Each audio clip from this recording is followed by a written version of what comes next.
Hi, everybody. It's Griff. You know me. I'm your pal. I'm the host of YWC Football Talk.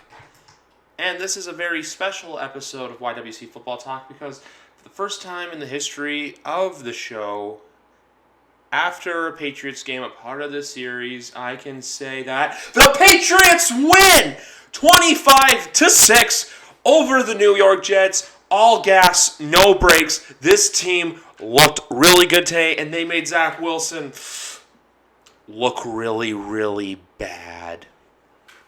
Sorry, I have to lick my chops in when I get there. Gotta make Jets fans eat crow. But Jets fans, I'll get to you in a minute.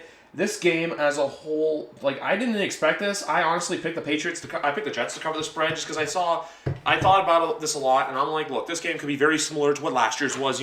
Very high scoring when the Patriots win at the end. Last year's 30-27. For the second time this year too, the Patriots hit the under. So will they hit an over for once? We don't know. But Zach Wilson threw 4 picks. Jones actually looked pretty okay today. 22 for 30, 186 yards, no touchdowns, no interceptions, with QBR of 89. Zach Wilson, on the other hand, 19 for 33, 210 yards, with 4 interceptions. Interceptions were caught. J.C. Jackson had one, Devin McCourty had one, Jonathan Jones had one, and Devin McCourty, and Adrian Phillips. J.C. Jackson had 2. My bad. I thought Jonathan Jones had one, so my apologies to Jonathan Jones. As a whole, the differences between Week 1 and Week 2 are very similar. With Week 2, I felt personally that the defense for the Patriots was better. I thought the Patriots defense, they didn't let as many explosive plays happen. Zach Wilson obviously did shoot himself in the foot a lot, throwing those 4 picks and having a really bad first half. But from a perspective of how they looked, from what they did against Miami to what they did against New York, this team was completely different, in my opinion. Where New York, they were giving up some plays. They only really capitalized when, Tua threw the pick, when Judon went after him. But besides that, like today, you saw this D-line getting pressure. Juwan Bentley had a sack. There was a bunch of other sacks. I'm going to look it up right now just so I know... I know exactly what's going on. Sorry, folks. Like I said, I do this on the fly. Sacks today were recorded by Josh Uche had 2. Carl Davis had 1, and then Matthew Judon had 1. So you know what, Matthew Judon, guy I'm slowly falling for, Grand Valley product out of Louisiana, I believe. But no, as a whole with the Patriots today, I'll get into the offense in a minute because I really want to celebrate the defense because the defense just came out. Look, when a quarterback has a bad game, you're supposed to capitalize on his mistakes. And what did the Patriots do? They capitalized on Zach Wilson's poor mistakes and his interceptions. Because a lot of the balls, it was just him chucking it up, just hoping. It was those hope and a prayer balls that a lot of the times, unless you're an elite quarterback, you're not going to catch. It's going to go poorly. And even, too, there was some that slipped through Corey Davis's hands. And then there was just ones where, look, we just capitalized and took advantage. But at the same time, too, and we'll get into the offense in a minute, we had to capitalize there, but I'll talk about that in a sec. But with the defense as a whole, this is kind of like a stepping stone in the right direction to kind of show the world, hey, look, the Patriots aren't the team from last year. The Patriots aren't just this, pushover, whatever team that's going to, not exactly be good. But the other thing I would like to add to all of this is just, look, I feel like this team, it's going to slowly evolve and grow as the season just continues and continues and continues. And now this is only week 2, so we still have a long ways away to go. But if this is a telltale sign of how the defense can do, if you're capitalizing against a bad excuse for quarterback play, I like it. That's not a knock on the Jets. It's not a knock on Wilson. I'm just saying, when a quarterback has porous performances like Zach Wilson did today against New England had to capitalize against that. And what did New England do? They capitalized. They got the interceptions. They got the sacks. They pressured Zach Wilson a lot there. There was plays where Zach would not throw the ball. That was the other thing, too. I felt like the Patriots defense made the Jets, and Mike LaFleur played a scared scheme. Now with the Jets, we'll talk about them in a minute, but I just feel like, look, there's opportunity here for this team. But at the same time, too, you got to realize, look, you got to teach your quarterback that welcome to the AFC East. That's literally all I got to say. Welcome to the AFC East because that's what's going to happen. And we see them again in a month, so October 24th at Gillette. Will it be a different Jets team then than it is now? I don't know. But at the same time, too, Zach Wilson and the Jets, they got a long ways away to go before they're truly a playoff contender in my mind. Now I want to talk about the offense, because the offense today, they looked good. There weren't any turnovers. There wasn't any performances. Yeah, Durant looked really bad on the offensive line. We were down Trent Brown. David Andrews played a good game at center. Damian Harris, much better game this week than last. Obviously, he had the game-losing fumble. But this week, too, he showed his potential. He showed that, look, this is who he can be. Damian Harris had a great game today. Nelson Aguilar got involved. Jacoby Myers, Kendrick Bourne got involved. The tight ends, man, there's that one dime from Mac Jones to Hunter Henry. That was perfect. Bellissimo. But my only con to the defense in the whole defensive scheme and offensive scheme for today, is as my Apple Watch keeps going off, my one big con today is closing.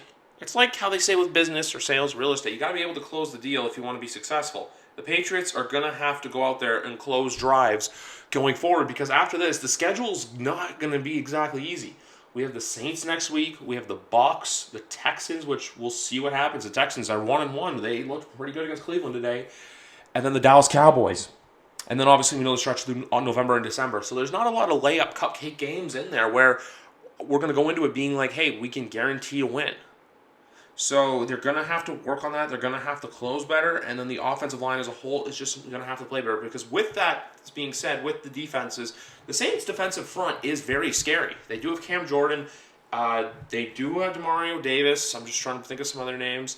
They do have guys who can, get after the quarterback. And we do recognize this as well, because Saleh was throwing the blitz like crazy. Saleh was throwing blitz a lot at Jones, and that's how you can fluster a rookie QB. But Jones, I feel like, look, he picked up the signs for it. And the thing that I say, too, that I like a lot more than with Mac's game than I did with Cam's was Mac's ability not to crumble under pressure. Did he get sacked a bunch? Yeah, but that's going to happen. What I liked about it, though, is the fact that he never really gave up, and the fact that he just kept on going through and didn't, just stand in the pocket and take a hit. No, he tried to escape, and even, too, he recognized when, hey, look, there is pressure, and he did recognize, too, when there's pressure, and he did recognize, too, hey, look, when there's a blitz coming. So, obviously, like I said, Marcus May got a sack. I believe Sheldon Rankins got one. Franklin Myers got one. But at the end of the day, too, Mac is slowly evolving, and we're seeing these rookie growing pains with him. But at the same time, too, you're seeing his potential, because if you give him time in the pocket, he's going to chuck and sling it and get it downfield. Like we saw it today, too, with the dime to Hunter Henry. He had a couple nice throws to Jacoby Myers, even Kendrick Bourne. And they were starting to throw some trick plays out there, too, with some flea flickers and just some halfback tosses back to the quarterback, and then they would just let Matt chuck it downfield. There's little things like that in the playbook that they're slowly evolving with, and I feel like eventually as time goes, they're going to continually just start to slowly peel back the curtain of the potential of this New England Patriots team. So that's my feelings. Look, from a Patriots fan perspective, I'm happy. From a Pats fan perspective, it was a good win. I get to go into work tomorrow and be like, Victory Monday. Because the feeling after a 1 o'clock win is great. 4 o'clock games are cool, but I like 1 o'clock wins because you have the rest of the day just to celebrate and bask in it. And most of our games are 1 o'clock this year. So there'll be a lot more of those, hopefully. But now moving on to the New York Jets, and the only real thing I have to say is, look, I said this in the podcast with Big Rat, and I still agree with it. If the Jets continue to play this way, Zach Wilson will get hurt eventually. You can't continually have him, he was seeing ghosts. I know I said it today on Twitter as a joke and everything, but at the same time too, if you are the New York Jets, you can't let your quarterback play scared, because that's eventually how they're going to get hurt, and that's eventually how they're going to make mistakes. You're playing a Denver Broncos team next week that has a very explosive defense. Won me money line today and won me survival. Saints fucked me. But that's the thing. Look, the O-line's going to have to get better. The bright spots from the Jets were Michael Carter. Michael Carter, I think, is going to be a really good running back in this league. And also, too, Corey Davis is still the guy. Corey Davis, I think, is still a very good and very capable receiver in this league. Now, with that being said, is he a wide receiver one on a Super Bowl caliber team? I don't know. Is he a good wide receiver one on a team like the Jets that, they're kind of in this rebuild, hey, prepare for pain coming ahead? Yeah. And then, too, also, I liked Ryan Griffin at tight end, and I think Tyler Kroft, that was the other one. But, yeah, and then the defense, too, they have flourishes, but at the same time, too, you're dealing with a rookie head coach, you're dealing with a rookie QB, so there's going to be a lot more growing pains with them. Now, I think if you give them a few years, maybe they'll turn into something, but for now, I think the Jets just have to make sure they keep Zach healthy. Because if you don't, you're going to get into this Burrow and Tua stuff where it's like, look, how are they going to be? Because you heard all those training camp reports about Burrow playing scared continuously throughout training camp, and you do not want your star quarterback playing that way.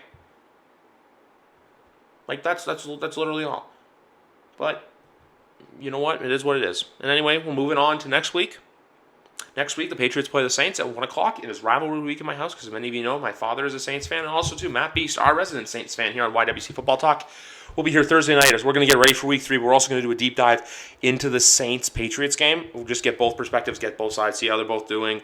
And then also, too, tomorrow, Danny will be back here to give more of a fuller recap of the game, as he was there today at MetLife Stadium to watch the Jets play the Patriots. So he'll give his perspective. And then we'll recap Week 2, and we'll go from there. But for anyway, guys, for now, thank you very much for listening. This has been episode number 2 of the series with the YWC Football Talk Patriot Game Reviews. Episode number 110, actually. So we're in the 110s now, folks. It feels pretty good. So you know what? Episode 111 and 112 tomorrow, and then 113 coming with the Patriots postgame show for the game against the Saints next week. But you know what? For now, guys, just keep on enjoying NFL Week 2. And thank you very much for listening. Have a good one.